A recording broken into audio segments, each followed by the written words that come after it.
Bonjour, aujourd'hui une réflexion à partir des Pirkei Avot, des maximes de nos pères que j'ai sous les yeux. Moshe Kebel Torah Messinaï. Vous savez que nous lisons les maximes de nos pères qui sont des textes de l'époque de la Mishnah. La Mishnah, on se rappelle que c'est la loi orale, étant l'explication de la loi écrite. La Mishnah a été rédigée en l'an 220, 2e, 3e siècle, par Rabbi Yehuda Hanassi. Et les Pirkei Avot sont traduits en français comme étant les maximes de nos pères, et que ça correspond évidemment à des passages que nous lisons entre Pessah jusqu'à Shavuot, parce qu'on se prépare à recevoir la Torah. Ce sont des passages d'éthique juive, de morale juive et bien sûr de pensée juive. Alors le texte commence en disant que Moshe reçut la loi du Sinaï.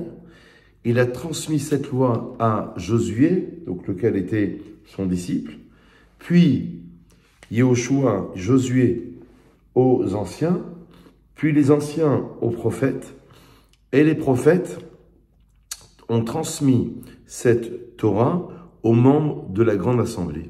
Alors ils ont formulé 3 choses.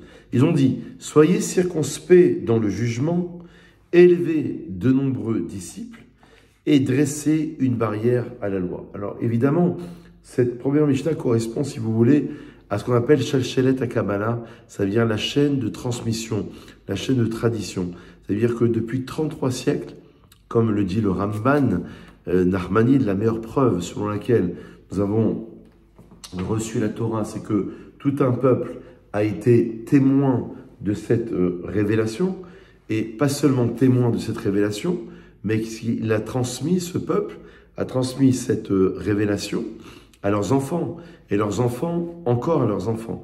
Donc il y a une chaîne de transmission. Pendant 33 siècles, on a une tradition dans le Talmud selon laquelle Moshe a tout reçu en naissance. Il a reçu la loi écrite, mais aussi la loi orale. C'est-à-dire que, y compris Kolma chez Atid, Talmid Atid Lechadesh, tout ce qu'un élève allait beaucoup plus tard, c'est-à-dire aujourd'hui en 2023, tout ce qu'un élève, un rabbin, un sage, allait comprendre, allait imaginer dans le texte de la Torah. Tout ceci a été reçu par Moshe Rabbeinu. Mais quelle est la différence? Le Maharal de Prague nous dit que la différence, c'est que fondamentalement, Moshe Rabbeinu a tout reçu Bekoach, c'est-à-dire en naissance. Mais Bepoal, ça veut dire d'une manière révélé comme nous, on va l'expliquer, ça c'est à travers toutes les générations. Parce qu'on a un texte talmudique dans Menachot à la page 29 qui nous explique que Moshe Rabbeinu, par prophétie, a assisté au shiur, au cours de Rabbi Akiva, qui était le grand maître de la loi orale. De la même manière que Moshe c'était le grand maître de la loi écrite, Rabbi Akiva va être celui qui va révéler la loi orale au 2e siècle. Et c'est assez intéressant, parce que lorsqu'il assiste, Moshe Rabbeinu, par prophétie, au cours de Rabbi Akiva, il ne comprend pas. Il ne comprend pas. Et le Talmud nous dit, « Shtok kar alam b'machashava » tais-toi, littéralement, Dieu dit à Moïse, « ainsi est monté dans mon esprit ». C'est-à-dire que, pour expliquer comment se fait-il que Moshe ne comprenne pas ce qu'un élève plus tard va révéler, Rabbi Akiva au 2e siècle, on pourrait expliquer, selon le Maharal de Prague, que Moshe Rabbeinu a tout reçu Bekoach, en naissance. Mais comme ça va être exprimé, exploiter cette idée, si vous voulez, comme au niveau scientifique ou chimique, vous avez des formules mathématiques, mais qui ne sont pas encore appliquées, ou alors applicables d'un point de vue pratique ou concret. Et comme ça va être révélé, là, ça va être une véritable nouveauté. Mais en essence, Moshe a tout reçu. Donc, peut-être que cette première Mishnah correspond évidemment à l'idée selon laquelle on a reçu non seulement une révélation, mais c'est une révélation, comme on l'a expliqué au nom de Nachmanide, elle a été transmise de génération en génération. Aujourd'hui, on s'est appuyé pour démontrer la véracité de la Torah. C'est que les textes que nous avons retrouvés, les manuscrits de Qumran par exemple, ou alors dans la Gnisa du Caire au siècle dernier, on a retrouvé plusieurs écrits. On a retrouvé les fabrications de bains rituels, de mikvé. Ça montre la véracité, puisque ces écrits, on les a datés d'il y a environ 2000 ans. Et c'est exactement les mêmes écrits, que ce soit des écrits de Sefer Torah, de rouleaux de la Torah, ou que ce soit la fabrication des bains rituels. Donc c'est cette transmission dont nous parlons à l'instant. La deuxième Mishnah nous enseigne que le monde repose sur trois choses. Le monde repose sur trois principes, sur la loi, donc la Torah, sur le culte, d'après une traduction, la Avoda, c'est le culte, et sur la bienfaisance, c'est ce qu'on appelle la Gemelut Chassadim. Alors ces trois axes, c'est la deuxième Mishnah du premier chapitre des Maximes de nos pères, nous indique l'idée selon laquelle on a trois formes de révélation. On a une révélation à travers le din, la rigueur, qui correspondrait ici dans notre explication à la Avoda, c'est-à-dire, c'est l'axe gauche d'ailleurs, la Avoda c'est le service ou alors la prière, manière de se soumettre à l'éternel, se soumettre au divin. On a le chesed situé plutôt à droite, qui correspondait ici évidemment à la Gmelut Chassadim, au bienfait que l'homme va prodiguer vis-à-vis de son prochain. Et on a le résumé des trois sphirotes qui vont résumer les 10 sphirotes, les 10 sphères d'émanation de Dieu. Chesed, Din et Rachamim. La Rachamim, la Tiferet située au centre qui comprend les deux axes ou les deux pôles, c'est la Torah évidemment. Donc le monde repose bien sur ces trois principes. Et ces trois principes, on va à chaque fois les retrouver dans le peuple d'Israël. Par exemple, Kohen, Lévi, Israël. Il y a dans les statuts du peuple juif, il y a le Kohen, le Lévi et évidemment l'Israël. Ou alors dans la Torah, dans la Bible, vous avez Torah, Nevi'im et Ketuvim. La Torah, les prophètes et ensuite les hagiographes. Ou alors, vous avez, selon le Maharal de Prague, l'idée selon laquelle on est sorti de Pessah à Nissan, il y aura ensuite le mois de Iyar, et on va recevoir la révélation à Shavuot au mois de Sivan, le troisième mois. Ça fonctionne très souvent autour du chiffre 3. Comme on l'a expliqué, le chiffre 3 est un résumé, si vous voulez, des 10 séphirotes. On a, dans ce premier chapitre, évidemment, qui est un chapitre extrêmement important, on a énormément d'enseignements. Je voudrais m'arrêter sur un dernier enseignement. L'enseignement de Hillel, qui disait que tu fasses partie soit des disciples d'Aaron, le frère de Moshe, aimant la paix et recherchant la paix, aimant les créatures et les rapprochant à la Torah. La première indication selon Hillel, dans ce premier chapitre, et ça correspond à l'évolution, si vous voulez, du Homer. Quand on comprend le Homer, il y a le conte du Homer, c'est une préparation ultime. Chaque soir, on va compter un jour du Homer pour aller vers la révélation de la Torah, se préparer à la Torah.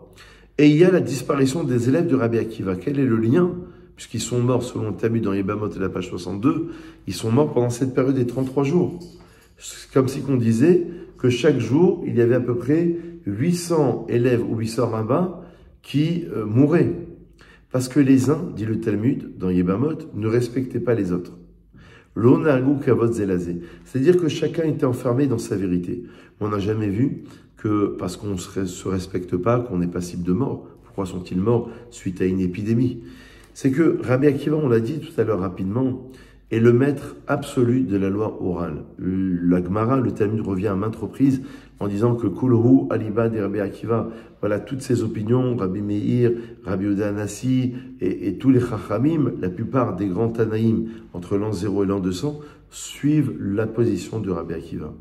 Et donc il fallait, on était historiquement en plus 135, nous étions après la destruction du temple, nous étions dans la période de la révolte de Bar Korba, on en avait parlé une fois dans une autre vidéo, nous étions dans une époque extrêmement tourmentée où Rabbi Akiva va perdre ses élèves, ça veut dire le dernier espoir.